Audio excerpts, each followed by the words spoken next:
जल्दी करो। ठीक, मेरे पास समय बहुत कम है।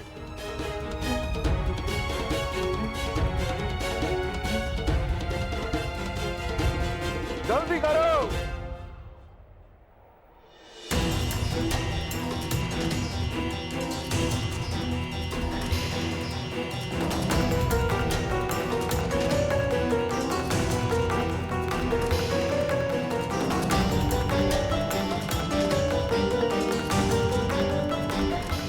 बस इतना ही जल मिलेगा।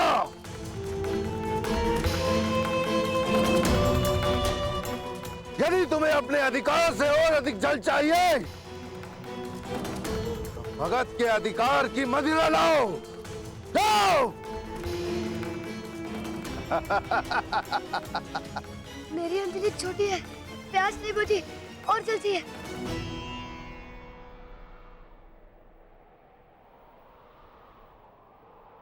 प्यास बुझानी है? हा? मैं बुझवाता हूं तुम्हारी प्यास। हा? यानी इस बालक को मदिरा पिला के इसकी प्यास बुझाओ। हा? मदिरा नहीं चाहिए, जल चाहिए। ये पी मदिरा पी, आनंद ले।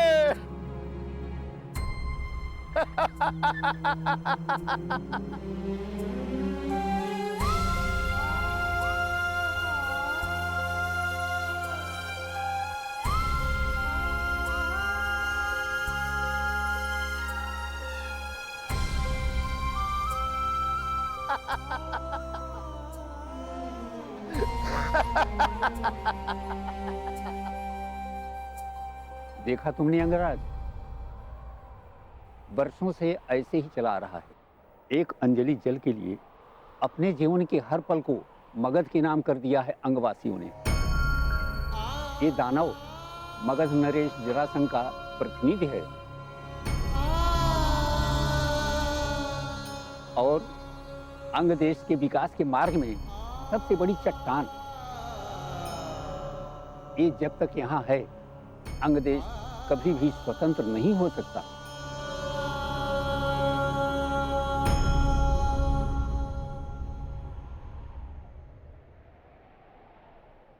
दानव,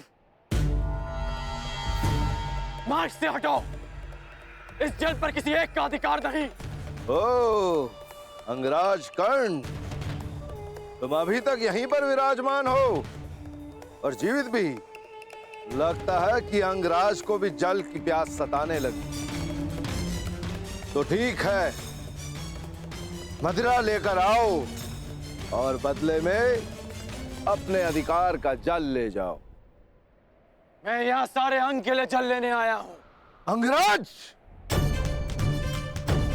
तुम राजा हो या विदूषक, तुम्हें इतना भी ज्ञात नहीं कि इस जल पर मगध का अधिकार है। इसीलिए त्याग पूर्वक मैं जितना भी जल दे रहा हूं उसी में संतुष्टि करो। जे रुष्ट मत करो बालक, अन्यथा तुम अपने प्राणों से हाथ धो बैठोगे। अंतिम चेतावनी दे रहा हूँ कि अंग का जल अंग में छोड़ो और अंग की सीमा से चले जाओ, अन्यथा नरक में प्रस्थान करोगे। मृत्यु का भय तू किसे दिखा रहा है? मृत्यु तो सबकी होनी है मूर्ख। वो कब किसको ले जाए यह किसी को ज्ञात नहीं, परंतु मुझे यह ज्ञात है मेरी मृत्यु तेरे हाथों से नहीं होगी। तो युद्ध के लिए प्रस्तुत हो जाओ। अंगराज, मैंने तुझे एक बार चेताया, 2 बार तुझे सावधान किया और अब मैं तुझे अंतिम चेतावनी दे रहा हूं। अब भी समय है, लौट जा, अन्यथा मृत्यु को प्राप्त हो जाएगा। तुम्हारा ये बाण मुझ तक पहुंचे इसमें मुझे संदेह है, परंतु यदि ये सूचना मगध नरेश तक पहुंच गई कि मुझ पर एक अंगवासी ने आक्रमण किया है, तो अंग प्रदेश का अस्तित्व मिट जाना निश्चित है। मैंने अंग को अस्तित्व में लाने के लिए ही धनुष उठाया है।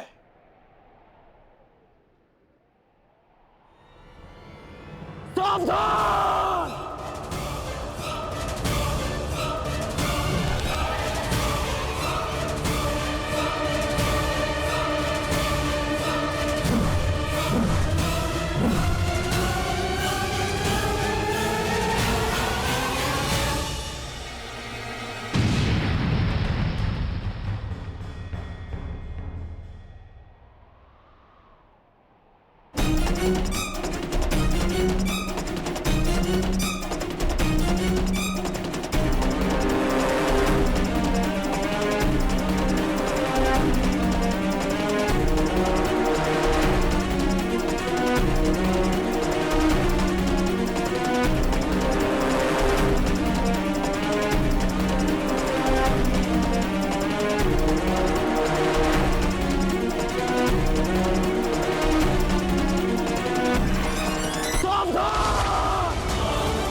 महामहिम, महामहिम, महामहिम, प्रणाम महामहिम।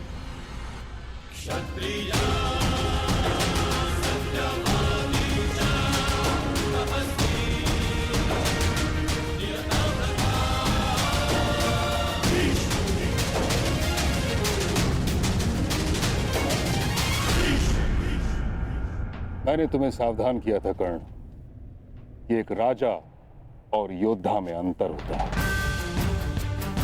सर्वोत्तम राजा वो नहीं जो युद्ध के लिए प्रस्तुत हो जाए, वह है जो प्रजा के हित में निर्णय ले और युद्ध को टाल दे। चुट डालकर अब तक अंग का कौन सा हित साधा गया है महामहिम? जब परीक्षा की घड़ी हो, प्रजा त्राही त्राही कर रही हो, तो हर राजा का योद्धा बनना आवश्यक होता है। किस परीक्षा की घड़ी की बात कर रहे हो तुम कर्ण?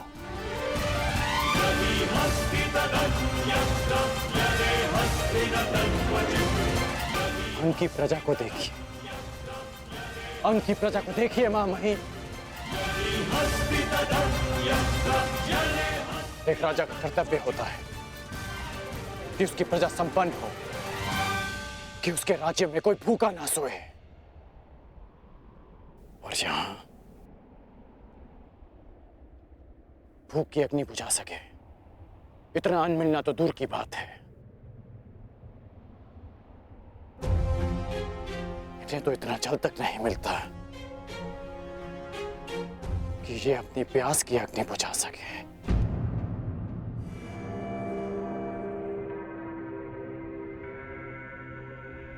ये एक राजा के लिए परीक्षा की घड़ी नहीं तो क्या है? क्या हस्तिनापुर इतना दूर है कि वहां तक इनकी पीड़ा नहीं पहुंचती?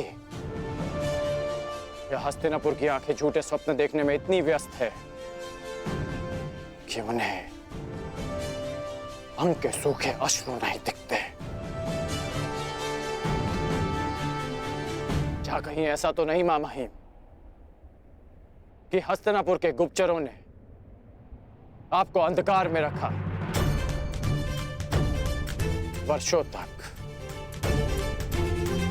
या कहें दशकों तक?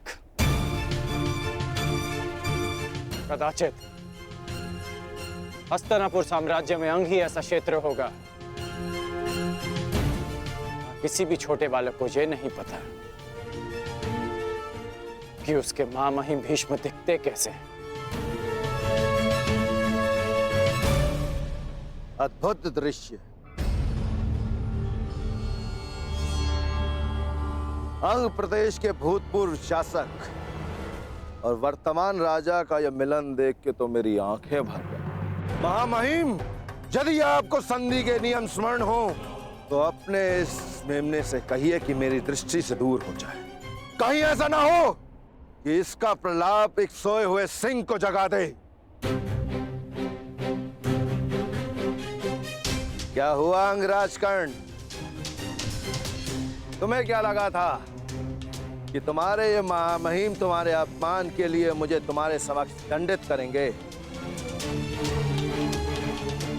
ऐसा कुछ नहीं होने वाला महारथी कर्ण। मैंने तुम्हें एक बार चिताया था, 2 बार तुम्हें मैंने सावधान किया था, अब मैं तुम्हें अंतिम बार चेतावनी दे रहा हूं कर्ण।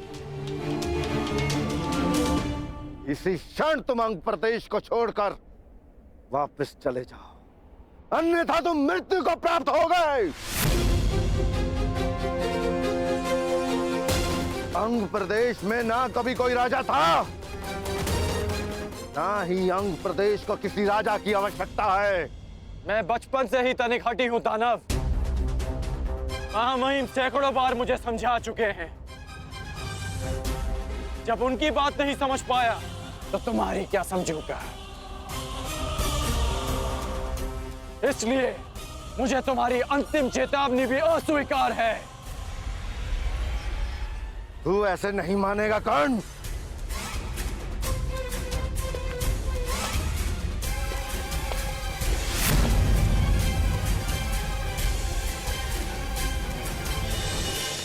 कर्ण, सावधान।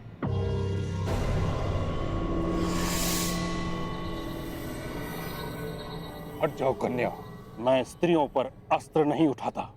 जानती हूँ महामहिम, इसीलिए आपके और कर्ण के मध्य खड़ी हूँ। तुम नहीं जानती तुमने कितने बड़े विनाश को आमंत्रण दे दिया है। जो चुनौती को समक्ष देखकर रुक जाए वो कर्ण नहीं महामहिम। आप ही का गुरु भाई है और आप भी जानते हैं कि अब उसे रोक पाना संभव नहीं।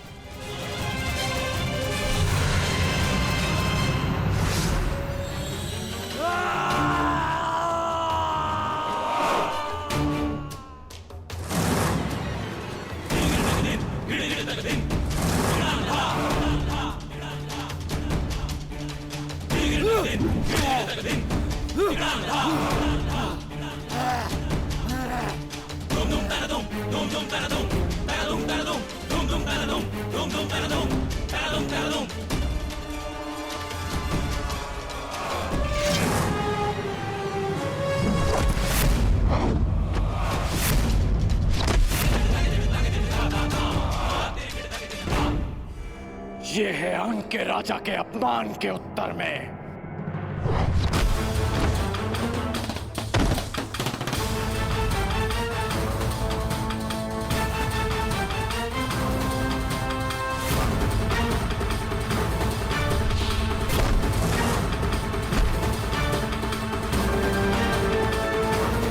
ये है महामहिम भीष्म के अपमान के उत्तर में।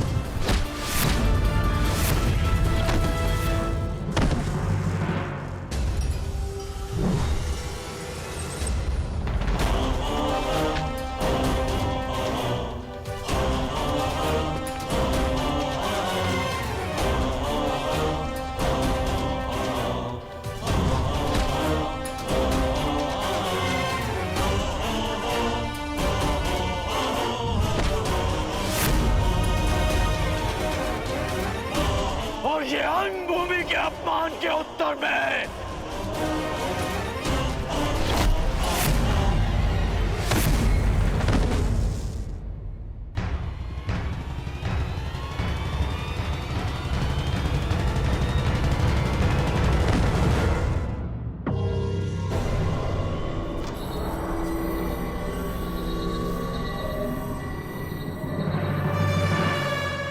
अंग की प्रजा से उसके अधिकार छीनने वाले का अंत हुआ।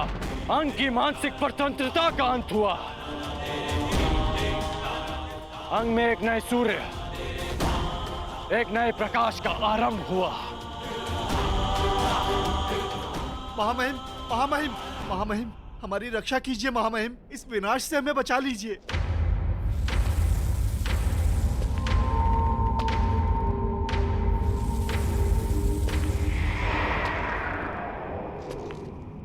देख रहे हो कर्ण, अपनी प्रजा की आंखों में भय देख रहे हो।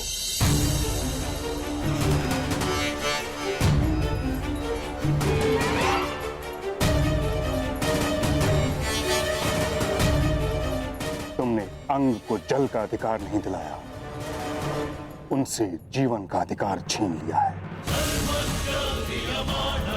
तुमने किसी नए प्रकाश का प्रारंभ नहीं किया, बल्कि एक महायुद्ध का प्रारंभ किया है, जो अंधकार बनकर उनके जीवन पर छा जाएगा। तुमने इस दानव को नहीं मारा, तुमने एक महादानव को जगा दिया है।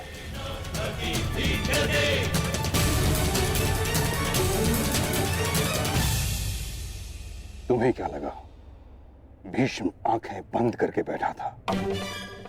नहीं कर्ण, ये बांध अंग का जल रोकने के लिए नहीं था, उसका विनाश रोकने के लिए था। तुमने अंग की स्वतंत्रता को नहीं, बल्कि बृहद्रथ पुत्र महाबलशाली जरासंध के त्रास को ललकारा है कर्ण।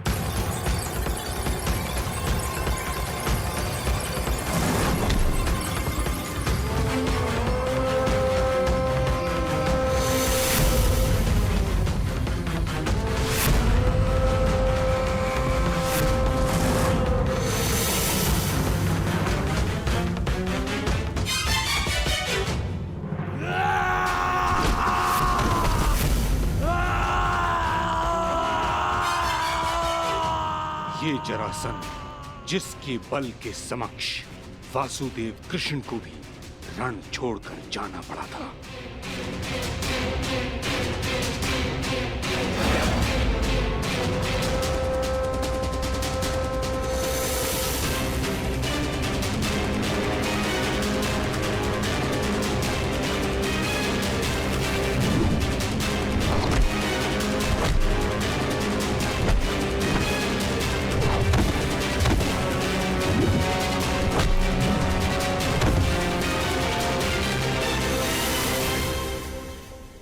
महाराज,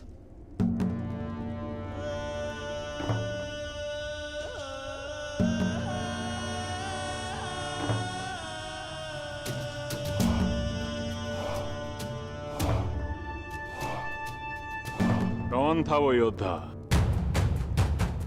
दिखने में कैसा है वो अंगराज?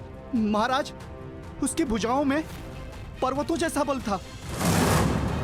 उसके मस्तक पर सैकड़ों सूर्यों का तेज था और उसकी गति तो ऐसे जैसे पवन की गति को भी पराजित कर दे। महाराज, महावीर, महावीर, उसने तो दानव को प्रहार करने का एक भी अवसर नहीं दिया। दानव की मृत्यु के पश्चात तुम लोगों ने क्या किया? उसके बाद हम उस स्थान को छोड़कर तुरंत आपको सूचित करने यहाँ चले आए। महाराज,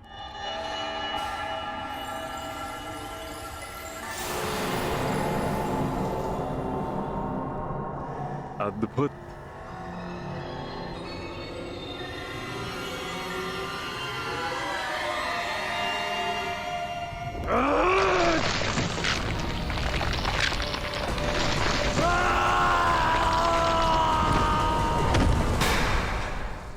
मुझे घृणा है उस प्रत्येक व्यक्ति से जो रण छोड़कर भाग जाए। मुझे घृणा है उस प्रत्येक व्यक्ति से जो मेरे समक्ष मेरे शत्रु की प्रशंसा करे, और मुझे सबसे अधिक घृणा उससे है जो मगध नरेश को ललकारने का साहस करे। अंगराज, तुम्हारे अंग अंग को भंग करेगा जरासंध। एक और युद्ध का समय आ गया है।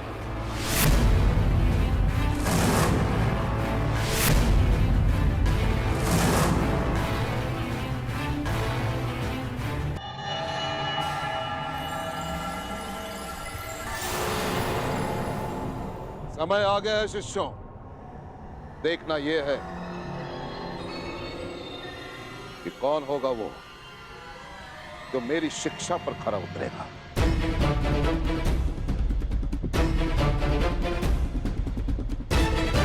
कौन होगा वो जो मेरी गुरु दक्षिणा देने में सक्षम होगा।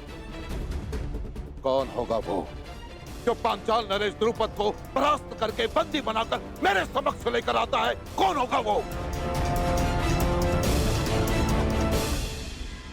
प्रयाण करो।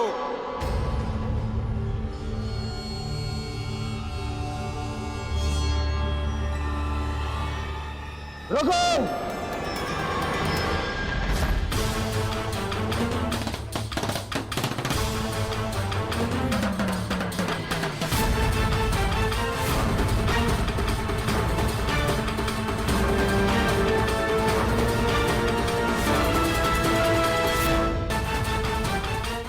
क्या हुआ दुर्योधन? गुरुदेव, यदि पांडव और कौरव दोनों साथ साथ गए तो इसका निर्णय कैसे होगा कि सर्वश्रेष्ठ कौन है? निर्णय कैसे होगा कि युवराज कौन बनेगा? इसीलिए ये मेरा निवेदन है कि पहले हम कौरवों को पांचाल नरेश पर आक्रमण का अवसर दिया जाए। पहला अवसर तुम्हें क्यों मिलेगा दुर्योधन? सबसे ज्येष्ठ भ्राता युधिष्ठिर है। शांत भीम, शांत। दुर्योधन भी मेरा ही अनुज है। यदि दुर्योधन पहले जाना चाहता है तो मुझे इसमें कोई आपत्ति नहीं। आज्ञा दीजिए गुरुदेव। तो ठीक है दुर्योधन, पहला अवसर तुम्हें और तुम्हारे भाइयों को मिलता है।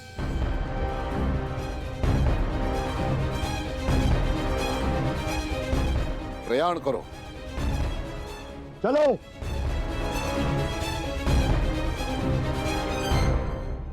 यदि उनके स्वाभिमान और स्वतंत्रता के लिए ये युद्ध आवश्यक है तो ये युद्ध होगा। जब अंगवासी ही शेष नहीं बचेंगे तो उनकी स्वतंत्रता और स्वाभिमान का कोई मूल्य नहीं रह जाएगा कर्ण।